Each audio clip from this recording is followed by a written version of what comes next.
Bonjour et bienvenue à la série des podcasts de la Fondation Attijari Ofabank. Pour cette première édition, nous avons le plaisir d'accueillir Amal Silti, thérapeute coach certifié, et Nasser Larguet, entraîneur formateur. Ce podcast aura pour thème l'intégration sociale et culture de la réussite, les enseignements de l'exploit des Lions de l'Atlas. Presque un siècle que la Coupe du Monde de football vibre sous nos cieux et fait des heureux, mais aussi des personnes qui vont connaître la gloire. Durant un siècle, les équipes ont célébré leur nation. Et cette année, en 2022, eh bien, l'Afrique sera à l'honneur. L'Afrique est essentiellement le Maroc, avec un exploit inédit, incroyable. Les Lions de l'Atlas vont faire vibrer la terre entière sous un rythme incroyable. Eh bien, aujourd'hui, on va essayer de revenir sur, bien sûr, la gloire des Lions de l'Atlas, mais aussi les enseignements, la capitalisation et le retour sur investissement, si on peut l'appeler comme cela, pour les Lions de l'Atlas et la société marocaine. Pour commencer, j'ai l'honneur de recevoir Madame Amal Silti. Vous êtes coach certifié, vous êtes habituée à étudier, lire, à décrypter le comportement des individus et du groupe et puis donner vos conseils. Bonjour. Bonjour Talal et merci à la Fondation pour cette initiative. Effectivement, il n'y a pas plus belle opportunité pour parler de mon métier qui est le coaching que ce genre de débat, que ce genre de thématique. Merci. Monsieur Nasser Larguet, vous êtes formateur et entraîneur. Vous avez accompagné ces Lions de l'Atlas. Certains d'entre eux ont grandi dans vos locaux. Bonjour à vous et puis bienvenue à l'émission. Bonjour Talal, merci aussi à la Fondation Attijari de nous mettre autour de la table pour essayer de décrypter tout ça et se projeter aussi sur l'avenir. Alors, justement, avant de parler de l'avenir, on parlera déjà de ce que nous avons comme potentiel. Finalement, si on peut revenir un peu à ce qui s'est passé en novembre-décembre, quels soubassements structurels ont permis ce résultat? Est-ce qu'on a investi au départ? Est-ce qu'on a été dans une forme d'avant-gardisme pour avoir cet exploit inédit? Je pense qu'au départ, il y a un constat. Un constat, ça faisait quelques années, on n'était pas à la Coupe du Monde, une vingtaine d'années sans participation à la Coupe du Monde avant 2018. Il y a une réflexion de la part de Sa Majesté, c'est de dire, mais comment se fait-il que le football marocain est dans cet état-là? Et la première idée, c'est d'avoir une véritable vision du football avec l'état des lieux et puis se projeter. Et on s'est aperçu que la formation manquait au niveau et l'infrastructure aussi manquait au niveau du travail, au niveau du foot. Et on a commencé de cette façon-là, c'est-à-dire qu'il y a eu la création de l'académie qui porte le nom de Sa Majesté, l'Académie Mohamed VI, et ensuite la fédération a pris le relais en mettant des structures, des infrastructures de haut niveau pour pouvoir arriver à ce niveau-là. Justement, Amal, l'appétit des Marocains est devenu fou durant cette Coupe du Monde. Est-ce qu'il y a eu une mutation de l'esprit? Est-ce qu'on a vu se transformer quelque chose en société? Absolument. Il y a eu une transition incroyable, il y a eu une transformation incroyable. Et c'est la démonstration justement que un changement de système, un changement méta, c'est le principe de l'approche systémique, un changement méta entraîne plein de petits changements individuels et inversement. Ce qui s'est passé dans cette Coupe du Monde, ça nous a permis de voir que, en fait, la question que posait Kant dans son quadripartie, c'est qu'est-ce qu'il m'est permis d'espérer? Qu'est-ce que je peux espérer? À quoi je peux rêver? Ça a poussé la notion de rêve un petit peu. Mais c'est un rêve fou, complètement fou. C'est un rêve complètement fou, effectivement. C'est un rêve sublime, merveilleux.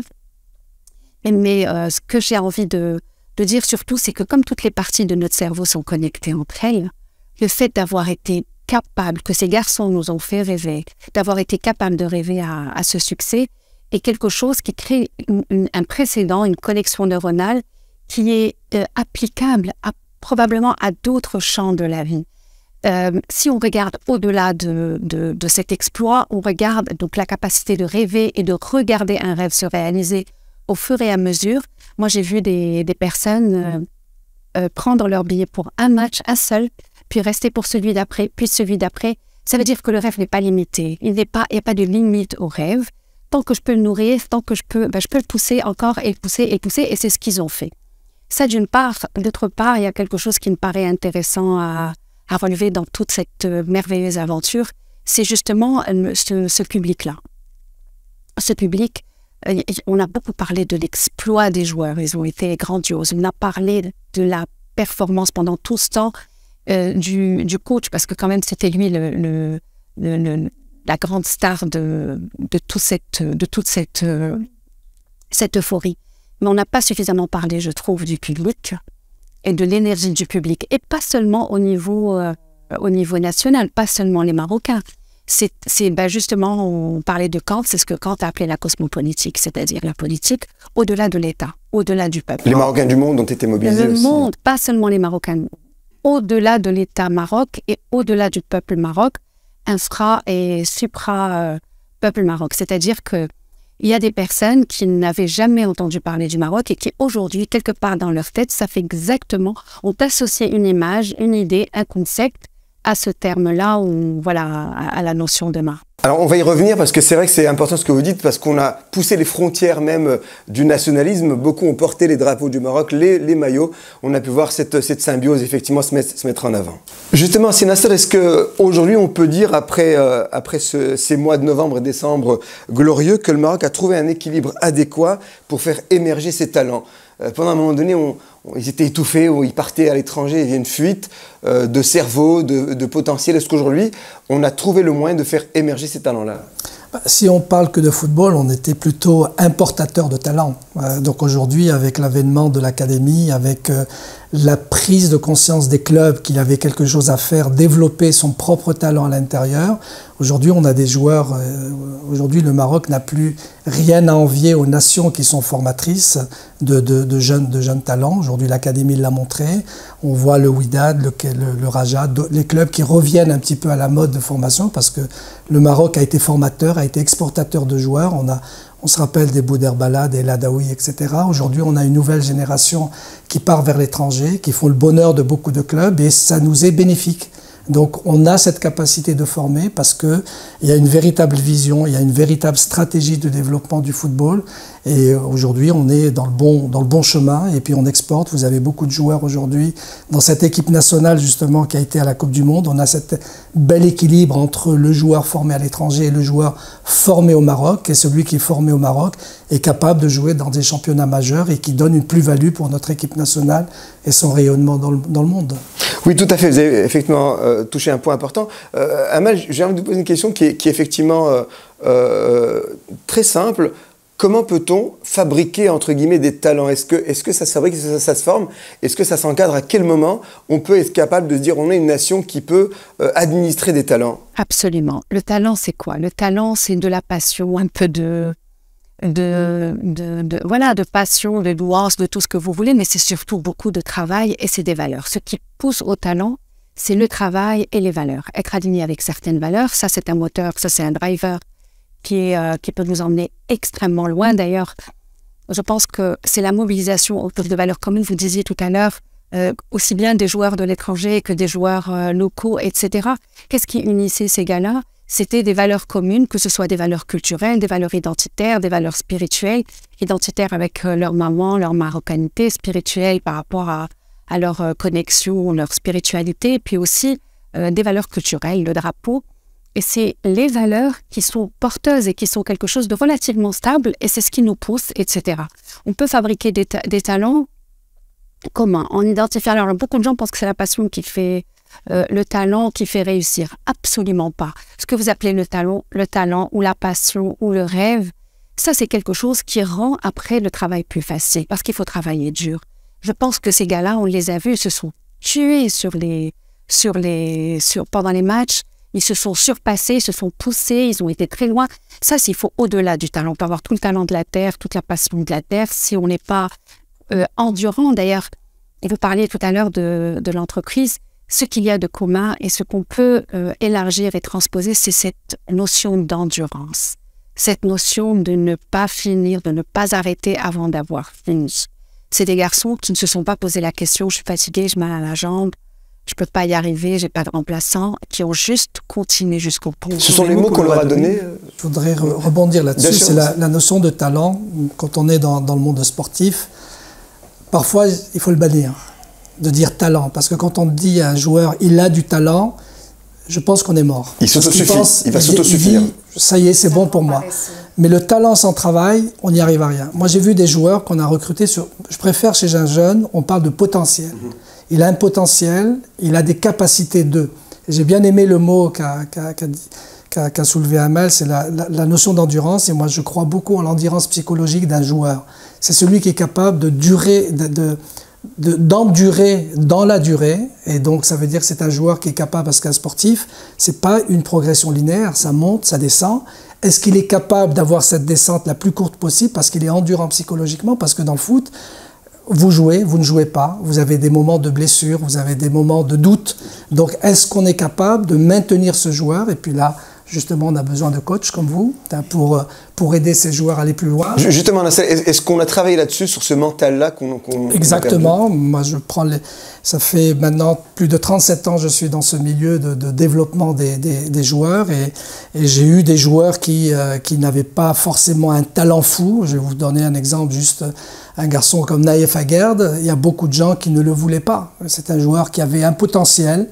On y croyait par rapport, mais par contre, il a un mental exceptionnel. Une petite anecdote, c'est un joueur qu'on a recruté en tant que milieu de terrain offensif. Et c'est lui qui s'est autoproclamé comme défenseur. Parce qu'il savait qu'en jouant milieu de terrain, avec le nombre de milieux de terrain qu'il y avait dans notre pays, dans notre royaume, il s'est dit que si je veux réussir, je vais aller derrière. Et derrière, il a enduré, parce que c'était pas naturel. Et donc, il avait un potentiel, il a cultivé son potentiel et mentalement, il a été exceptionnel pour arriver à faire du football aujourd'hui son métier. Et donc, le mot talent, il faut se méfier. Potentiel, je veux. Très bien. Alors, on est avant tout un sapiens. On est avant tout l'humain. Notre ancêtre, c'est quand même quelqu'un qui est venu sur Terre, qui était une espèce fragile, etc. Et ce qui a fait qu'on a survécu, c'est qu'il était capable de chasser la bête pendant 3 jours, 4 jours, 10 jours, sans se fatiguer. Et c'est celui qui était capable de faire ça et d'endurer et de ne pas cesser jusqu'au moment où il allait chasser cet animal qu'il allait ramener au village et se faire applaudir par son village. Tant qu'il n'avait pas fait ça, et c'est grâce à ça qu'on a pu survivre. Et c'est un petit peu ce qu'on a vu, qu'on le veuille ou non. C'est un petit peu ça, c'est-à-dire que la récompense, je l'ai dans l'effort. La récompense, je l'ai pendant que je suis en train de faire. Le talent, il suppose que j'ai déjà gagné avant de commencer, et c'est problématique. Et justement, Amel, est-ce qu'on peut dire aujourd'hui qu'on a chassé cet esprit de la défaite? Nous l'avions dans notre pays, ces jeunes-là qui commencent déjà dans un esprit défaitiste ou ne pas pouvoir. Est-ce qu'on l'a chassé aujourd'hui? C'est très intéressant. Voilà. C'est très intéressant ce que vous dites, Talal, et ça m'amène à une réflexion justement sociologique. Tout à l'heure, il y a eu un impact sociologique, il y a eu un impact dans l'imaginaire collectif de cette société. Il y a eu une transformation de l'image que le Marocain a de lui-même. C'est très important de signaler ça. Il y a eu un saut qualitatif, absolument, il y a eu un saut qualitatif. Alors que ça a déjà commencé, effectivement. C'est quelque chose qui se fait depuis quelques années, ce nouveau règne, où il y a beaucoup de choses qui sont là. Alors évidemment, il y avait une image qui n'était pas très glorieuse que le Marocain avait de lui-même, mais qui est en train de changer, pas seulement avec ce qui vient de se passer. Il y avait déjà cette transformation avec l'INDH, avec, je sais pas, avec la Moudawana, les droits, avec l'expansion, on parle de Tijari, l'expansion du Maroc, de certaines entreprises marocaines en Afrique, etc. Tout ça a beaucoup amélioré l'image que le Marocain a de lui-même en tant que Marocain. Mais justement, ce que cette Coupe du Monde a apporté, cette transformation, c'est celle-là. À partir du moment où l'image que j'ai de moi-même est meilleure, est plus belle, est plus élevée, où je suis capable de plus, c'est la valeur que je m'accorde, c'est le niveau de respect, de valorisation que j'ai de ma personne. Et cette Coupe du Monde a permis d'augmenter le niveau d'estime et de respect que le Marocain a de lui-même en tant que Marocain. Ça, c'est clair qu'il y a un impact sociologique sur ce plan-là qu'on ne va pas cesser de voir. Il y a un autre phénomène, c'est qu'avec les joueurs, et puis grâce à Sa Majesté qui a pu donner un élan au niveau de la formation, c'est que le football n'était plus qu'un jeu pour eux. On préparait un métier. On leur disait, aujourd'hui, vous avez un potentiel, c'est comme le médecin qui va devenir chirurgien de je ne sais quelle partie du corps. On leur disait qu'on va vous former pour avoir un métier. Vous êtes dans un centre de formation, c'est comme le boulanger qui va devenir boulanger, le menuisier qui va devenir menuisier. Vous êtes dans un centre de formation qui prépare à un métier qui est extraordinaire parce que c'est un métier qui fait d'une passion. Et sachez que pendant beaucoup d'années, personnellement j'ai travaillé en France, de plus en plus dans les centres de formation en France, on avait des joueurs d'origine africaine et nord-africaine et qui réussissaient parce qu'ils savaient que c'était un métier. Et au Maroc, on était encore sur l'idée que c'était un jeu. Mais aujourd'hui, un joueur est devenu carrément une entreprise. C'est quelqu'un, c'est un garçon qui gagne beaucoup d'argent, qui est très médiatisé. Donc c'est plus le joueur qui joue dans son quartier. Donc on leur a fait comprendre et prendre conscience qu'on est en train de préparer un métier, donc qui devient en lui-même une entreprise. Parce que le garçon, et puis je suis très heureux quand je vois un garçon qui signe en Europe et qui revient, la première chose qu'il fait, c'est qu'il achète une maison à sa maman. Il achète un petit immeuble dans lequel il met un petit commerce pour sa famille. Donc on leur a fait comprendre ça et franchement ça a transformé. On leur disait mais pourquoi le joueur qui est né en France, qui est marocain de cœur et puis d'esprit, eh ben lui quand il revient il joue en équipe nationale et que toi tu joues pas en équipe nationale. Tu n'as rien à envier à personne. Aujourd'hui, on te met tous les ingrédients pour t'accompagner techniquement, tactiquement, physiquement, mentalement aussi, parce que le caractère mental, le coaching du joueur en dehors du terrain est devenu de plus en plus important. Donc on leur a fait prendre conscience de ça. Et aujourd'hui, on est heureux de voir que nos garçons représentent dignement leur pays avec une véritable vocation de métier. Alors ça, en plus, ça fait rêver les jeunes. Ça, ce qui est merveilleux, c'est que ça consacre cette notion d'ascenseur social, etc. Aujourd'hui, c'est plus possible de sortir. Avant, pour sortir de la misère, il fallait un miracle. Pour sortir de la misère, il fallait... voilà, aujourd'hui, il y a cette possibilité qui permet de faire des rêves et on a la consécration. On a la vérité. Effectivement, ces petits jeunes, il y en a beaucoup qui viennent du monde de l'immigration, il y en a beaucoup qui viennent d'ici et ça fait rêver et ça rend... il y avait une proximité, si vous voulez, entre... ces joueurs-là, ils ont rendu le rêve possible. Tout à fait. Ça m'amène à la question sur le petit souci qu'on avait au départ, les joueurs locaux et les joueurs externes. Il y avait cette question de binational. Est-ce qu'aujourd'hui, cette mixité, elle a été ancrée, le public marocain a compris que les jeunes marocains de l'étranger, éventuellement, pouvaient aussi salir le maillot, tomber par terre, se rouler par terre, jouer, laisser les tripes. On l'a vu. Est-ce qu'aujourd'hui, cette mixité est actée ? Elle est actée tout simplement parce qu'on avait mis un programme aussi avec la fédération, avec Fouzel Rja, la Fédé. C'est qu'il y avait toujours ce dilemme, et moi je peux le dire aujourd'hui en toute honnêteté, c'est que assez longtemps nous avons eu des joueurs qui étaient binationaux, qui venaient par défaut pour jouer sous le maillot de l'équipe de Maroc. Parce qu'ils n'étaient pas convoqués avec l'équipe nationale française ou espagnole ou italienne. Donc on a fait vraiment un programme en disant, en allant rencontrer les parents en Europe, et on leur disait, si vous n'êtes pas convaincus à 100% que le Maroc et le maillot du Maroc est pour vous, ne venez surtout pas. Parce que si vous êtes convaincus qu'à 95%, les 5%, il y aura des problèmes à un moment. Parce que vous n'êtes pas en pleine progression, vous allez être sur le banc de touche et vous allez dire que ces 5%, vous allez le regretter toute votre vie. Alors si vous êtes convaincus à 100%, vous êtes les bienvenus. Vous n'êtes pas convaincus, vous ne viendrez pas. Et si vous êtes du même niveau que le local, je ne vous convoque pas. Tout simplement pourquoi? Parce que le joueur qui est en Europe, eh ben, il s'entraîne régulièrement, de bonnes installations. Malheureusement, nous, on est encore un petit peu en retard au niveau des clubs à ce niveau-là. Et je leur disais que ces garçons-là ne s'entraînent que 2-3 fois dans la semaine. Et peut-être ils s'entraînent à 21h, ils rentrent chez eux à 22h. Ceux-là ont encore plus de mérite que vous qui vous entraînez régulièrement dans de bonnes conditions. Donc, à égale valeur, non. Supérieur, vous venez. Alors, vous savez ce que vous avez fait? Vous avez fait ce qu'a fait Walid Regragui. Vous avez touché à quelque chose de fondamental chez l'être humain qui est son pourquoi. Pourquoi tu fais les choses? Vous lui avez pas demandé de venir pour l'argent ou pour ceci ou par loyauté à qui que ce soit, mais parce qu'il soit complètement... Et aujourd'hui, ça a été prouvé, les gens achètent quelque chose, n'achètent pas quelque chose, ils achètent pourquoi cette personne fait quelque chose. Et vous leur avez fait acheter, vous leur avez vendu...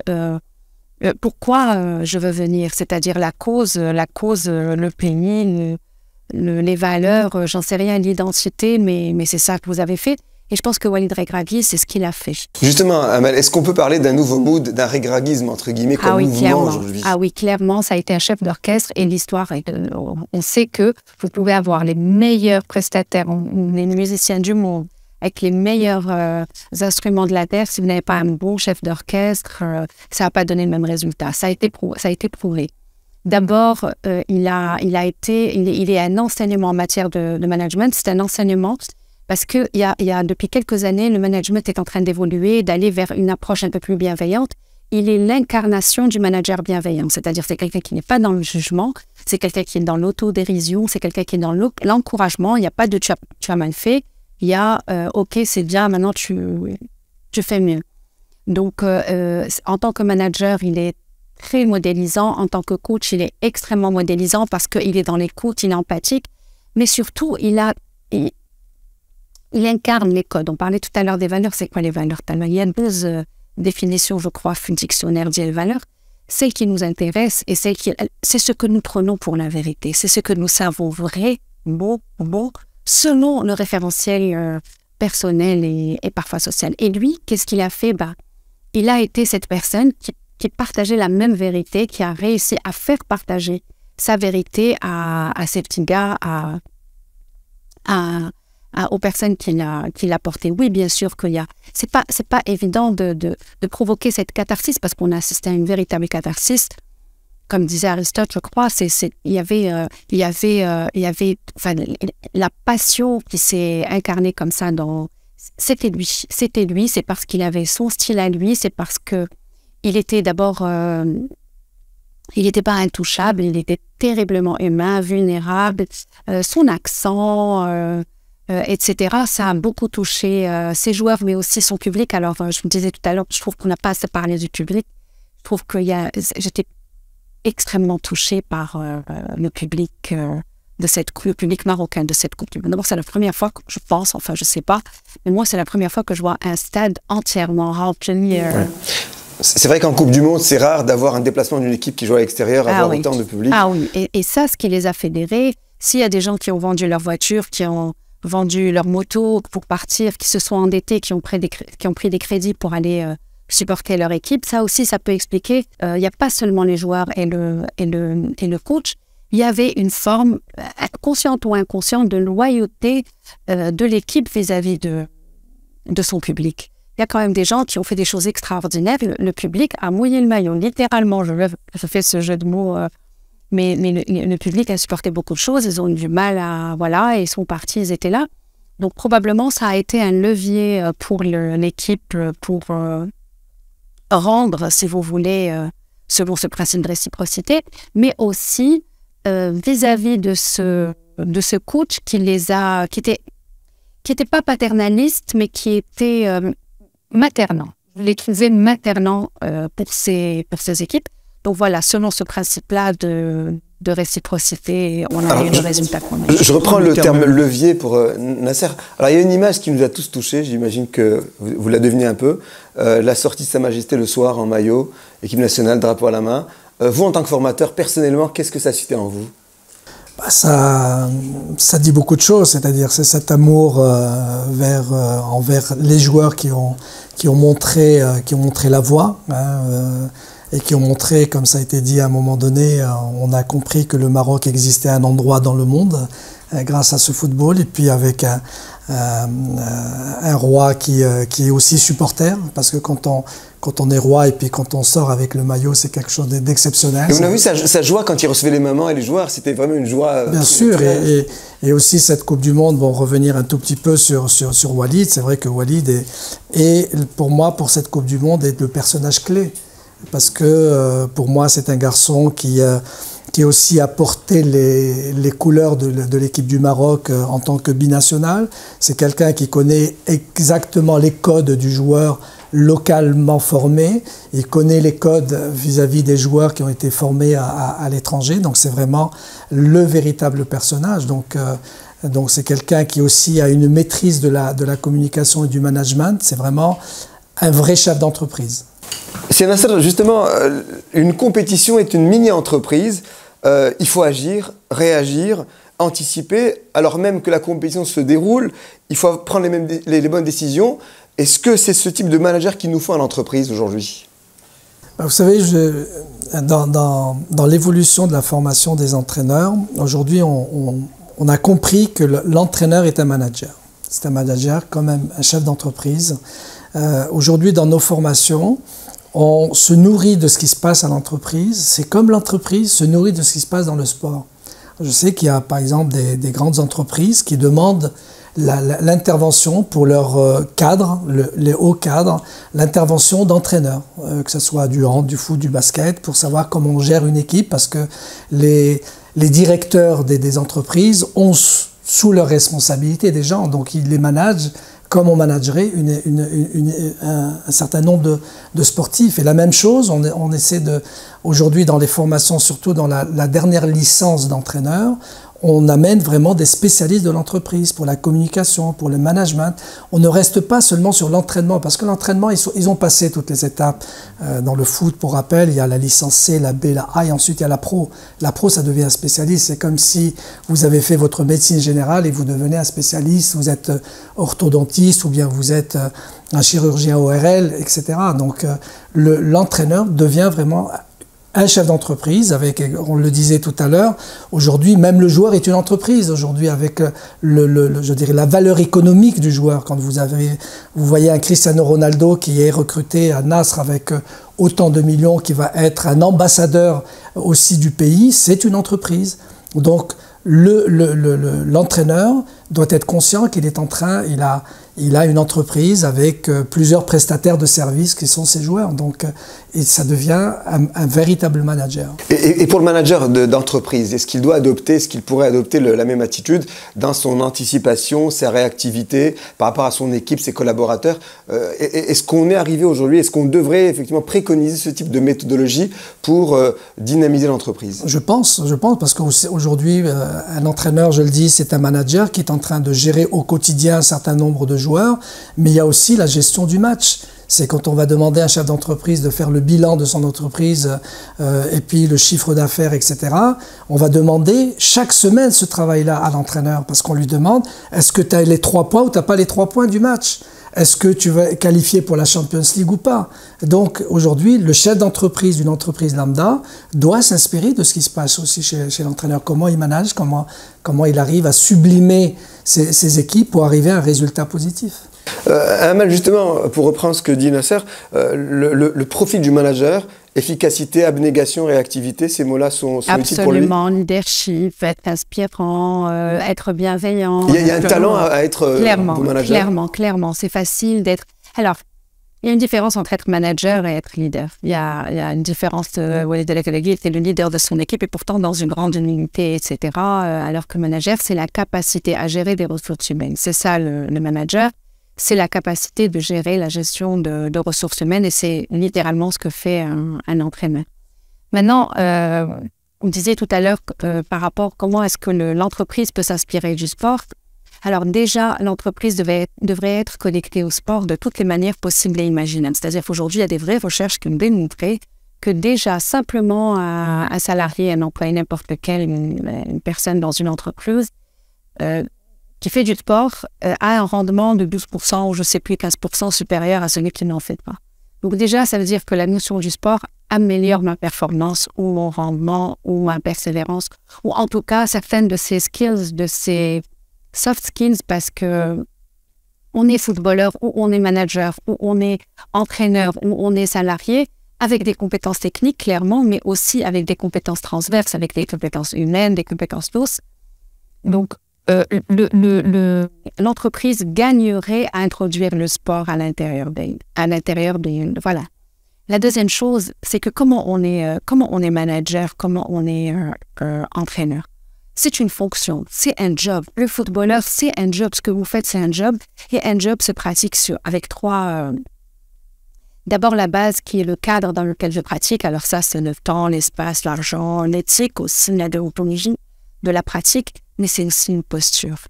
Donc, tout job se pratique avec une posture. Elle est déterminée par le cadre, mais elle est déterminée par tout ce qui est inhérent à l'outil principal avec lequel je manage ou à l'outil principal avec lequel j'entraîne, qui est ma personne. Et donc, forcément, si on arrivait à standardiser une expérience comme celle à laquelle nous venons d'assister, à standardiser ces fameux skills, ces fameuses compétences qui ont été utilisées, cette posture, et bien sûr, pour le rendement que nous avons vu, si nous arrivions à modéliser et à standardiser ces compétences-là, ça nous donnerait quelque chose qui se rapproche certainement d'un bon manager. Et ça c'est intéressant parce que dans le centre de formation, depuis des années, on a mis en place ce qu'on appelle un questionnaire de la personnalité sportive. dans lequel on avait 10 critères. C'est l'endurance psychologique dont on a parlé, c'est l'agressivité, c'est la motivation, c'est la confiance en soi, etc. Il y avait une dizaine. Et on s'est aperçu que les joueurs vraiment qui arrivaient au très haut niveau avaient des compétences vraiment maximales. C'était de l'échelle de 0 à 10. Et les joueurs qui avaient du potentiel, mais qui avaient quand même sur le plan psychologique quelques défaillances, eh ben on essaie de les remédier sur le terrain en travaillant avec eux, en mettant, il y a un mot que j'adore, c'est la bienveillance de celui qui accompagne les joueurs, comment on peut l'amener à un certain haut niveau de performance et un haut niveau de compétence, avec justement, en corrigeant ces traits de caractère du joueur pour l'amener vers ce qu'on dirait le métier de footballeur professionnel. Et justement, Nasser, est-ce qu'on est capable aujourd'hui de capitaliser sur cela? Amal en parlait tout à l'heure. Est-ce qu'on peut être capable de sortir une forme de méthodologie, de pédagogie, de livres, de modes d'emploi utiles pour nos entreprises? Parce que nous avons quand même une population très jeune. Je pense que 60% des Marocains a moins de 25-26 ans. C'est en devenir. Et donc, c'est beaucoup de questionnements qui sont posés. Est-ce qu'on peut, à partir du sport, sortir une méthodologie utile à nos entreprises? J'en suis intimement convaincu. Ça serait malheureux de ne pas le faire. Aujourd'hui, on a démontré le savoir-faire sur le territoire marocain, qu'on est capable de développer quelque chose qui s'est révélé au monde entier par rapport à cette Coupe du Monde, et que ce soit l'entreprise et même le foot doit continuer dans ce sens-là, parce qu'on est parti de très loin. Ça fait quand même une douzaine d'années, voire quinzaine d'années que ce travail a été initié, et aujourd'hui on est arrivé, je dirais, à un certain niveau de performance. Alors le danger nous guette, parce qu'on pense qu'on est arrivé, alors qu'on n'est pas encore, on doit essayer de continuer à performer et encore aller plus loin. Et je suis persuadé que les entreprises qui ne vont pas prendre ce modèle-là pour pouvoir encore grandir, je pense que ça ferait une erreur. Je pense qu'il faut aujourd'hui capitaliser sur ce qu'on vient de réaliser. Et c'est faisable. Amal, est-ce qu'on est prêt, après vous pouvez intervenir, est-ce qu'on est prêt pour un nouveau mode de gestion aujourd'hui? Est-ce que nos esprits sont prêts pour cela? Justement, absolument. En réponse et aussi suite à ce que vous disiez à l'instant, en psychanalyse, il y a un concept qui est intéressant, qui est l'identification projective. Je suis capable de m'identifier, de me projeter, et c'est comme ça que l'enfant apprend à développer son soi. On développe un moi comment? L'enfant se projette sur l'adulte, il modélise certains comportements, certaines manières d'être, conscientes et inconscientes aussi chez l'adulte, pour pouvoir développer et créer son soi. Et c'est un petit peu ça qui s'est fait pendant cette Coupe du Monde, et c'est ça que nous avons besoin de développer. Développer une identification, peut-être comme vous dites, commencer par modéliser, c'est un peu comme ça, vous savez, la PNL... La PNL n'a rien inventé, elle a pris les deux fondateurs de la PNL ont pris toutes les professions, la meilleure personne, la personne la plus performante dans sa profession, ils l'ont regardé agir et ils ont observé, si vous voulez, les points communs qui lui avaient permis d'arriver là où elle est arrivée. Ils ont fait ça avec différentes professions, etc. Et ils se sont rendus compte qu'il y avait des choses qui revenaient, qui se reproduisaient. Donc, comme les canaux d'apprentissage, ils ont sorti certains présupposés, mais pas de nulle part. Ils les ont sortis de l'observation et de la modélisation de l'excellence, de la performance optimale chez certaines personnes dans leur aquarium, dans leur écosystème, dans leur milieu naturel. C'est ce qu'on a besoin de faire. On a besoin déjà de créer ça, de créer une référence, si vous voulez, de tout ce qui a été fait et de pouvoir le modéliser et de l'intégrer, peut-être de l'enseigner, de le transférer d'une manière ou d'une autre, de manière à ce que chaque jeune aujourd'hui puisse se projeter, s'identifier et se projeter. Il ne s'agit pas de fabriquer, c'est déjà des héros ces garçons, il ne s'agit pas de maintenir le mythe, parce qu'en fait le but c'est qu'ils redeviennent des héros demain et après-demain et dans la prochaine Coupe du Monde, etc. Il ne s'agit pas de se contenter de cette victoire-là. Il s'agit de modéliser cette victoire-là pour que ça devienne la norme, en fait, pour que ça puisse devenir la norme. Je voudrais revenir juste sur la notion du modèle. Il y a une chose importante, je l'ai remarqué sur le football arabe et africain, c'est que pendant des années, on n'a pas confiance en nous. Et je pense qu'aujourd'hui, notre modèle que l'on a vécu avec cette Coupe du Monde, comme l'a fait le Sénégal, aujourd'hui, il faut qu'on croie à notre potentiel. Parce que très souvent, on essaie de regarder des modèles extérieurs et faire du copier-coller. Je l'ai fait avec le départ de l'académie. Pendant 6 mois, j'ai fait du copier-coller de ce que j'ai vécu pendant 25 ans en France. Et au bout de 6 mois, je me suis trouvé très en difficulté. Parce que tous les joueurs, je les avais recrutés, je n'avançais pas. Je me suis dit, il se passe quoi? Et j'ai changé. J'ai changé mon modèle parce que je me suis dit, il ne faut pas que je fasse un modèle parce que toute ma formation a été en France. Faire du franco-français, c'était compliqué. Donc, je suis revenu à des fondamentaux en prenant en considération. Et aujourd'hui, le Maroc a montré qu'il avait un savoir-faire. Et donc, c'est son modèle à lui. Et il faut qu'il capitalise sur ce modèle et le prendre comme référentiel pour pouvoir encore grandir. Et ça pour moi, c'est très important. Et justement, Nasser, est-ce qu'on peut avoir un mode d'emploi Coupe du Monde transposable dans des secteurs touristiques, culturels, économiques? Est-ce qu'on peut avoir effectivement ce type de modèle-là qu'on a pu vivre au niveau du modèle touristique? Là où il y a beaucoup d'efforts à faire aussi, est-ce qu'on peut y mettre un peu de dignité, de fierté? Est-ce que ça peut se conjuguer avec l'abnégation, l'endurance aussi? Quel message on peut envoyer aux entreprises aujourd'hui? Oui, je pense que ce qu'on a démontré avec le football est transposable dans beaucoup de domaines. On l'a dit tout à l'heure, l'entreprise et le sport, c'est quelque chose qui peut être très lié. Et je pense que dans le tourisme, puisque vous prenez le tourisme, oui, il y a à développer nos jeunes qui travaillent dans l'hôtellerie, savoir avoir un savoir-faire, savoir se comporter avec le client. C'est un petit peu ce qu'ont fait les footballeurs, comment ils se comportent avec le client qui est le spectateur. Comment le football a montré où était le Maroc sur une carte. Aujourd'hui, le football est en train d'attirer des touristes au Maroc pour se dire, tiens, on va voir ce qui se passe au Maroc. Donc, ils viennent découvrir qu'on a un beau pays grâce aux footballeurs. Donc, le tourisme doit s'appuyer sur ce qui a été fait par le football. Et donc, former ses propres cadres à l'intérieur. Parce qu'on le voit, parfois on a de très beaux hôtels, mais par contre, au niveau des prestations, au niveau du service, on a à s'améliorer. C'est comme dans le football, il a fallu s'améliorer sur la qualité des entraîneurs, il a fallu s'améliorer sur la qualité de formation des joueurs. Donc, au niveau des touristes, c'est la même chose. Vous pensez que le secteur privé aujourd'hui fera confiance au monde du sport pour investir? Parce qu'il faut aussi beaucoup de moyens financiers.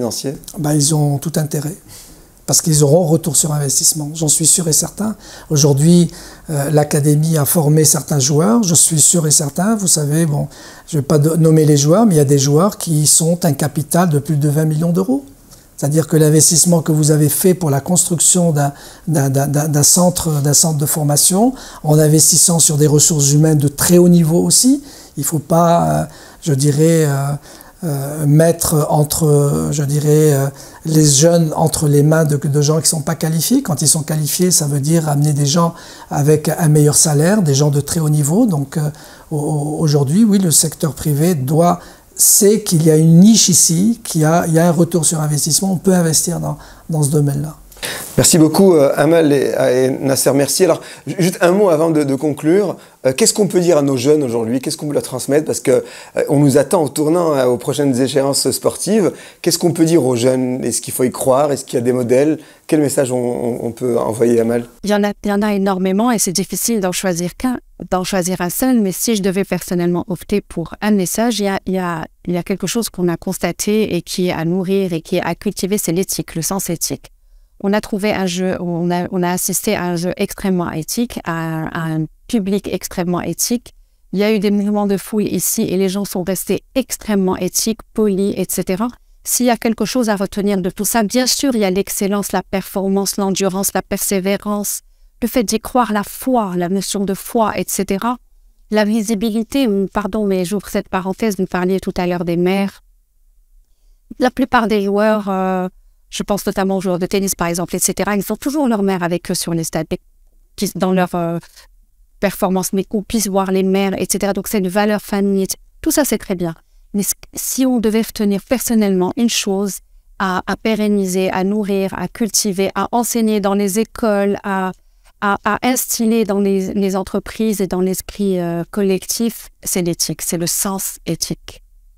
Merci Amal, Nasser. Moi je dirais aux jeunes, attention, il y a eu un grand flash, une grosse lumière sur des joueurs, mais pour arriver à ce niveau-là, il y a eu beaucoup de sacrifices, il y a beaucoup d'efforts, il y a beaucoup de travail. il y a eu aussi beaucoup d'embûches sur leur parcours. Et donc, seuls ceux qui mentalement avaient ce rêve en eux, mais qui l'ont concrétisé par un vrai travail de longue haleine, c'est comme ça qu'il faut se comporter. Donc ça n'arrive pas tout seul, mais c'est le travail, le sacrifice, et aussi être le digne représentant à la fois de son pays, aussi de sa famille, puisque vous avez parlé des mamans qui étaient là, etc. Donc voilà, donc le conseil que je leur donne, rien n'est impossible, mais par le travail. Voilà, c'était la série des podcasts de la Fondation Attijari Uwafa-Bank. Merci d'avoir suivi cette première édition qui avait pour thème intégration sociale et culture de la réussite, les enseignements de l'exploit des Lions de l'Atlas. Merci à Amal Sebti, coach thérapeute. Merci à Nasser Larguet, formateur et entraîneur. À très vite.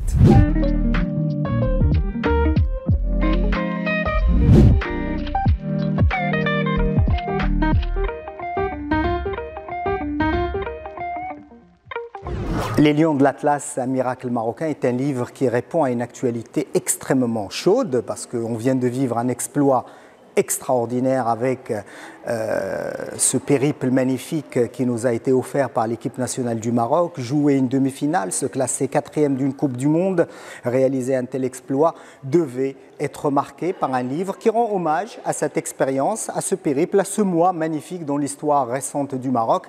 Donc je suis parti de cette idée-là, au jour le jour, suivant les match après match, et j'ai essayé de faire une documentation, d'essayer de faire la chronique de ce mois extraordinaire comme un voyage. Et le livre d'ailleurs se décline comme un voyage du premier jour du mondial jusqu'au jour où l'équipe nationale est rentrée au Maroc, a fait le tour de la capitale du Maroc, Rabat, a été reçu par Sa Majesté le roi Mohammed VI, Allah Ynasro, qui a donc célébré d'une manière extraordinaire avec un grand humanisme et avec une grande joie, et surtout dans la solidarité, dans la cohésion, dans la simplicité, cet exploit et cette fête marocaine qui a uni un peuple assoiffé de gloire, assoiffé de réussite, et qui a trouvé dans cette équipe nationale véritablement une fenêtre ouverte sur le monde, puisque aujourd'hui le Maroc rayonne un peu partout dans le monde. Et au-delà de ce rayonnement, ce qui est extraordinaire avec cette équipe nationale, c'est qu'il a placé le Maroc aujourd'hui au centre des débats, pas seulement au niveau du foot, mais à tous les niveaux.